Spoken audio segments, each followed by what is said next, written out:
Hello Libra and welcome to your Astroflower reading. Let's hope it's going to be a little bit better than last week, because last week was a bit sort of traumatic really. If you don't know anything about the Astroflower, get down in the description below. You'll find all about the petals, the elements of the Astroflower, and how the Astroflower sort of works in a combination with all the sun's environments and everything like that. Here we go. This is the relationship side. This is for the week of the 25th going through to the 1st of May. So this is the relationship side. So this is sort of family, friends, community, that sort of thing. This is the material side, sort of jobs, businesses and projects. This is your karmic missions for this week on the material and the spiritual sort of side. This is the influence from the universe. This is how the guides influence your karmic path. This is how your guides influence the conversation that is within you.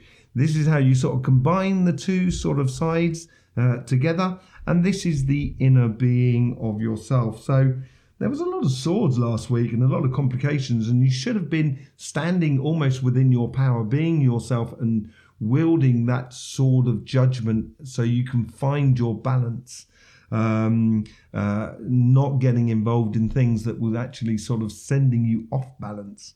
It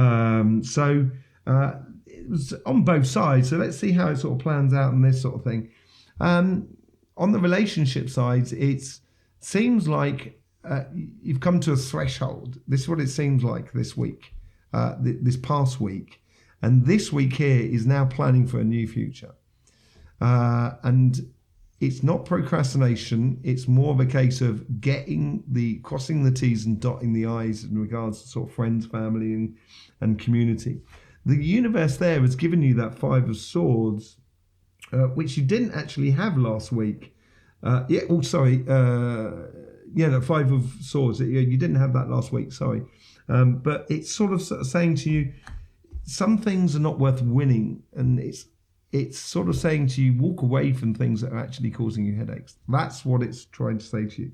Concentrate on your journey going forward. Let your guides deal with the unforeseen. And this is where I think the universe is trying to ask you to walk away from things that are very that may be causing you headaches and stuff like that, with that moon card in this position. Your guides are dealing with that and dealing with those unforeseen things within your relationships and your family and friends and stuff like that. And this is good to see, because there's got the Ace of Cups, which is just right at the top here. Of how the influence, how you guys are trying to influence that conversation that is within you. And I think it's a case of allowing the world to deal, allowing the world to just float by your window, and don't get involved in relationships or communities or family situations or even sort of friend situations that may be a bit sort of trying. It's not for you this week. It's a week more. I'm surprised the 4 of Swords didn't come up for a bit of healing and everything like that.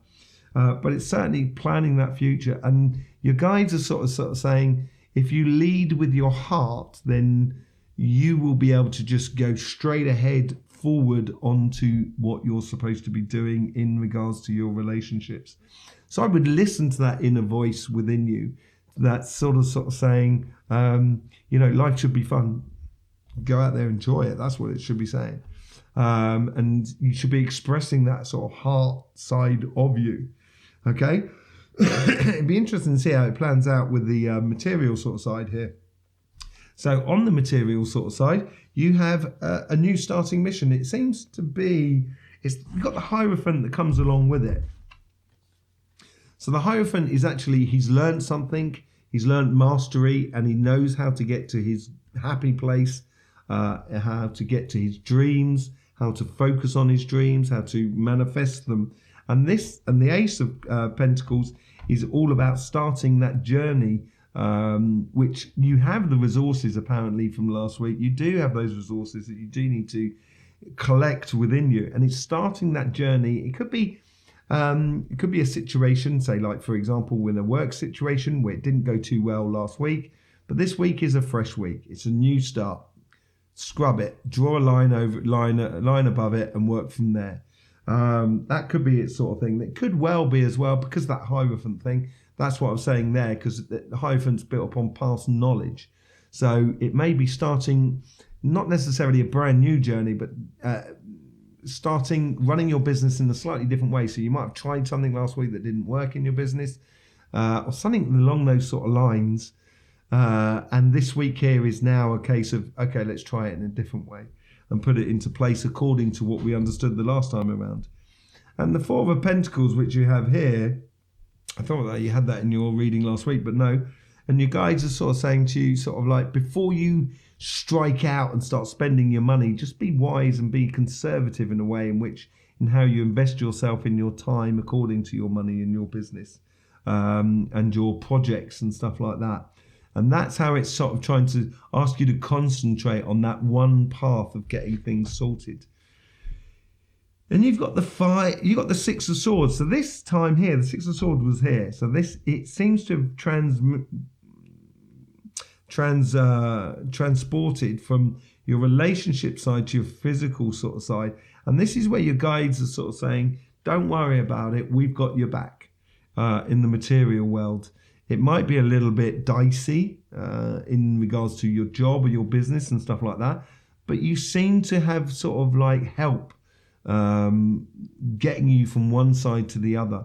And certainly if you're conservative how you put out your expenditures, or you spend your money, or how you invest your money, and you concentrate on that one plan according to the thing, you should be able to go from one side to the other with ease. You know, people might drop you the odd comment, kind of going, remember last week when you messed it up? And so I say, yeah, okay. But this week you're not going to, you know, it's your guides have sort of got you covered. And the King of Wands, as you're combining things, so being that leader, standing forward, going forward into, with strength and with vigor and with passion, going forward and leading the way. This is where you seem to be, you know, and I think this clarifies the Six of Swords a little bit better now. It makes it out to be sort of more of a warning more than anything else, and sort of saying, don't worry about it, don't let it get to you. And patience underneath it as well. So within inside you, you've got to, you know, you're going to have that sort of like that peace within you to sort of say, no, wait. And I think that's the influence from that Hierophant that comes in as well. So you could be sitting there and you can play with the day and night and play with the way of going forward and positioning yourself. So it's all about timing and knowing when to interject and not to interject in a situation. That's what you sort of you seem to feel right within you. And it's certainly planning a journey, moving on from what's been going on over the last week or 2 weeks within your lives, which might have been a little bit tricky. And it's certainly playing out in a very positive way for the future. Certainly, if you involved your heart in the matter, and you imply your passions within it all. Okay, so it looks like a good week. It looks like a week of transition more than anything else for you. A lot more stabilization within the material world, and certainly a lot more sort of direction, at least an idea of the direction of where you should be going in regards to relationships and stuff like that. But patience is the key here. Okay, it's going to be interesting how the sun sort of plays on these elements that are going through you. If I was to say anything about the sun, it's how you transition from the karmic mission, so from the environment that is around you into your actual life. That's that elements there and that elements there. But also in your base, because in your base you have a lot of air, obviously, because you are air. But that may play a little bit with there, and it may make it very mental, which is also to do with planning and stuff like that. So, it'd be interesting to see how that sort of plans out with the sun, which you can see on Cymatic TV. In the meantime, Libra, welcome to the Astroflower family. And don't forget, life should be fun, so please do enjoy.